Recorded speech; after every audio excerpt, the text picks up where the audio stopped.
Le mercato marseillais s'active ces dernières heures maintenant dans le sens des arrivées, après les départs de Suarez, Touré et de Gerson. L'OM tiendrait maintenant sa première recrue hivernale parce qu'on annonce que Malinovský serait très proche de signer. On va faire le point là-dessus pendant cet épisode qui sera plus court qu'habituellement. De votre côté, pensez-vous que Malinovský est une bonne recrue pour l'OM? J'attends vos avis en commentaire. On commence tout de suite par une info officielle. Oussama Targaline s'est engagé pour les 3 prochaines saisons avec une année en option avec Le Havre. Il portera le numéro 5 chez les actuels leaders de Ligue 2. Il s'est engagé libre avec Le Havre, mais d'après Idriss Kasmi du Phocéen, ce serait un transfert gratuit pour inclure le fameux pourcentage à la revente dont on parlait dans le dernier Actu OM. À côté de ça, Mohamed Toubachter a expliqué que l'OM aurait fait part d'un intérêt timide pour Andy Delors. On en parlait justement dans l'un des derniers épisodes, l'OM serait intéressé mais ne serait pas allé beaucoup plus loin pour l'instant. Ça n'empêche que le recrutement d'un buteur sera aussi une priorité pour le mercato d'hiver. S'ils ne trouvent pas le bon profil, ils se pencheront sûrement sur un deuxième milieu offensif à la place.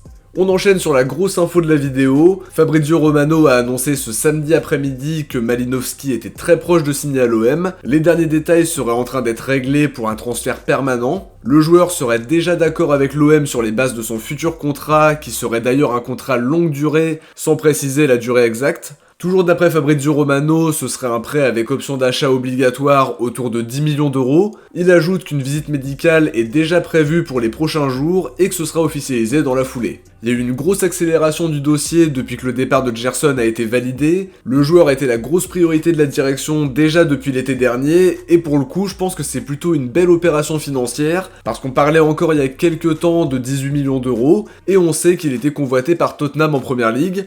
Personnellement, je trouve que c'est une recrue qui a du sens, qui va très bien s'intégrer dans ce que Tudor veut mettre en place. À Genk, il avait fait une saison à 16 buts et 16 passes D, et il a su confirmer ça avec l'Atalanta parce qu'il a là aussi enchaîné les saisons très intéressantes sur le plan statistique. Il sait marquer, il sait être à la dernière passe. C'est le genre de joueur impactant qu'il nous manquait. Sur la première partie de saison, il a quand même moins joué, mais c'est un joueur qui va nous apporter de la qualité, pour une indemnité de transfert raisonnable en plus de ça. Pour le moment, c'est pas encore officiel, mais l'accord est très proche d'être trouvé entre les deux clubs. Il y a un accord entre le joueur et le club, et sa visite médicale serait déjà prévue pour les prochains jours. Sauf retournement de situation, on tient notre première recrue de l'hiver, et on en discutera plus en détail quand le transfert sera totalement bouclé. Mais si les montants dont Fabrizio Romano a parlé sont vrais, je pense que c'est déjà l'une des très bonnes affaires de ce mercato d'hiver 2023. Ça va clairement nous aider dans la course à la Ligue des Champions. Personnellement, je pense que c'est une très bonne recrue. N'hésitez pas à me dire ce que vous en pensez dans les commentaires. On en parlera plus en détail dans la présentation qui sortira dans quelques jours.